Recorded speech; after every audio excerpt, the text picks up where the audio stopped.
for the Asian Indians, because we people are said to be more genetically predisposed to CAD. So for Asian Indians, it has been proposed that the cutoff to be lowered to more than 20 milligram per dl. Now, structure of LPA, I'll just take a few minutes on the structure of LPA because this is quite important. It consists basically of an LDL molecule with its molecule of ApoB 100. Now, how it is different from LDL is because it has an ApoA molecule attached via a disulfide bond.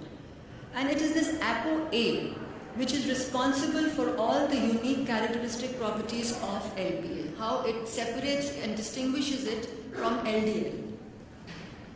The ApoA part inhibits the plasmin formation. The LDL part favors cholesterol accumulation.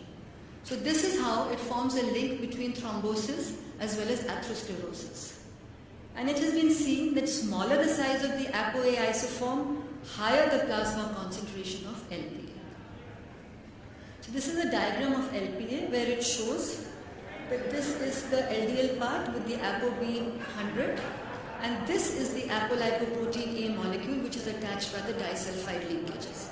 So this part is like LDL itself, but this tiny part is what makes it totally different. Now, this is the mechanism of LPA, which I think will be better explained by this, where LPA has atherogenic as well as the thrombotic part. It causes inhibition of plasma generation and inhibition of fibrinolysis, inhibition of the TGF factors, causing hypofibrinolysis, accumulation of cholesterol, proliferation of smooth muscle cells into the intima.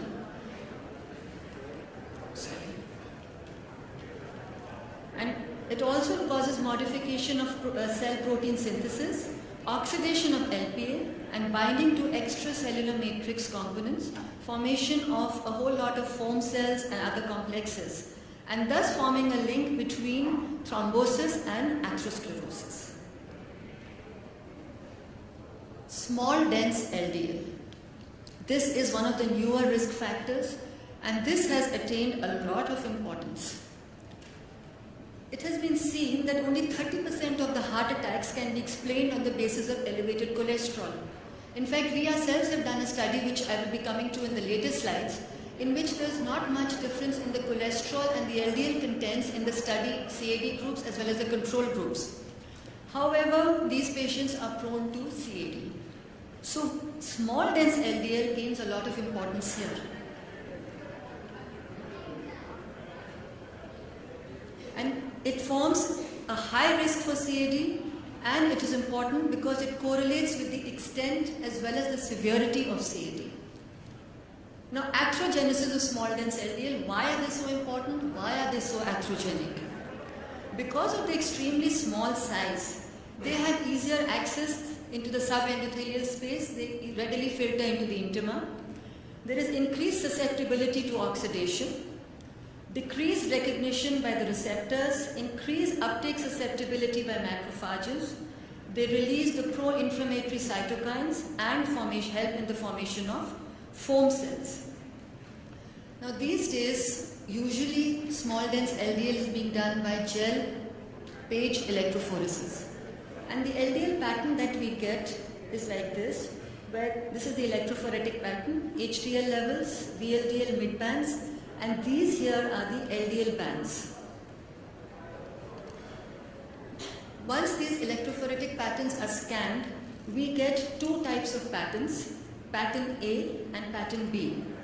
Pattern A is the normal one, which gives bands for HDL, VLDL, midbands or the ideal bands, and the normal large point LDL bands 1 and 2. Whereas the abnormal pattern or pattern B will give all these plus the additional LDL subfractions from LDL 3 to 7, which form the small dense LDL. This is what the report will look like. We have the VLDL band here, the mid bands here, these ones. These form the LDL bands from 1 to 7.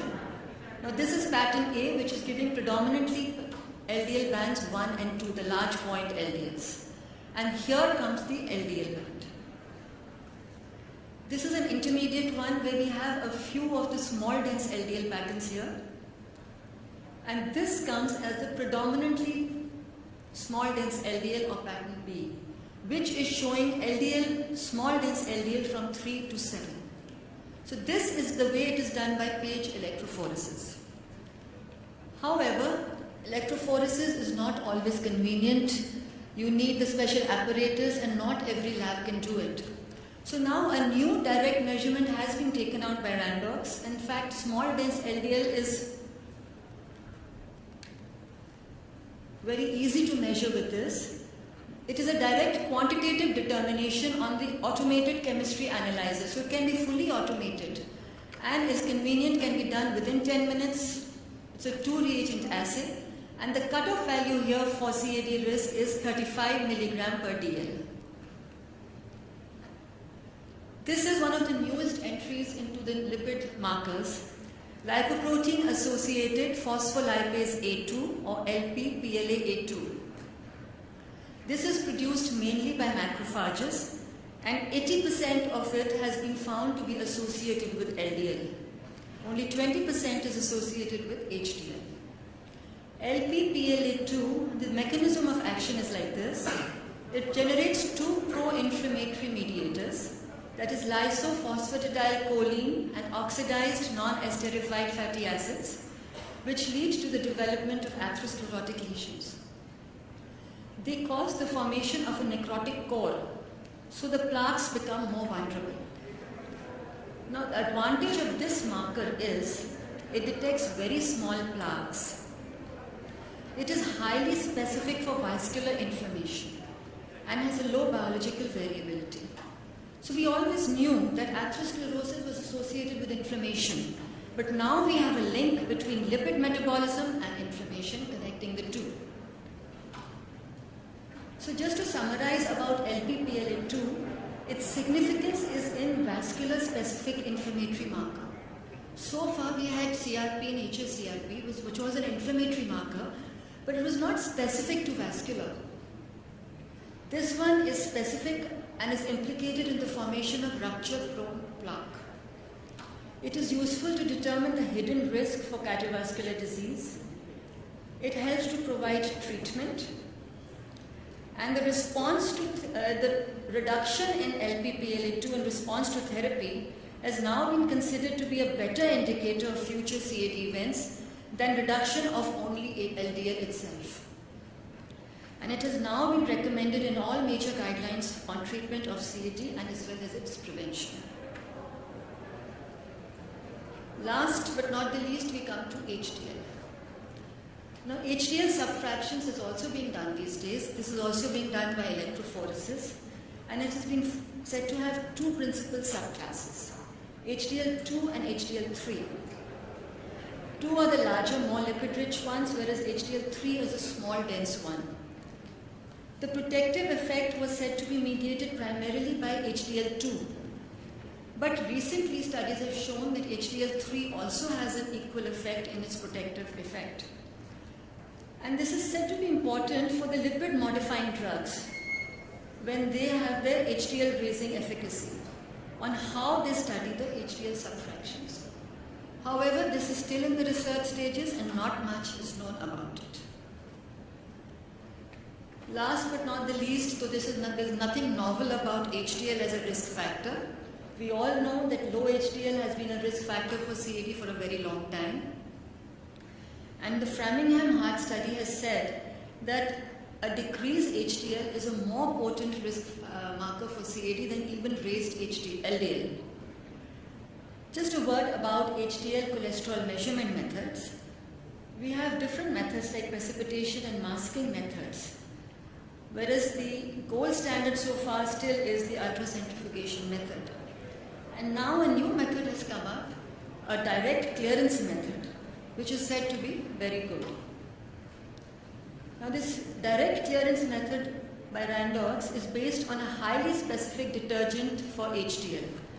What it does is it causes complete removal of all non-HDL components, unlike the other methods which only mask them.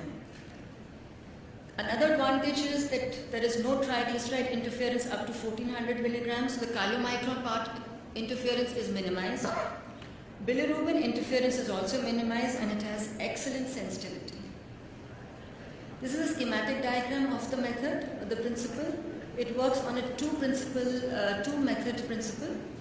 The first step is the clearance step followed by the acid step. The clearance step completely removes the non-HDL components.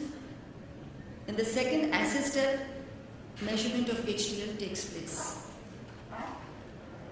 In one of the studies done in which we correlated the different methods, it was found that when the Randolph's direct clearance method was correlated with the gold standard, it correlated best as far as the detection levels were concerned compared to the other method.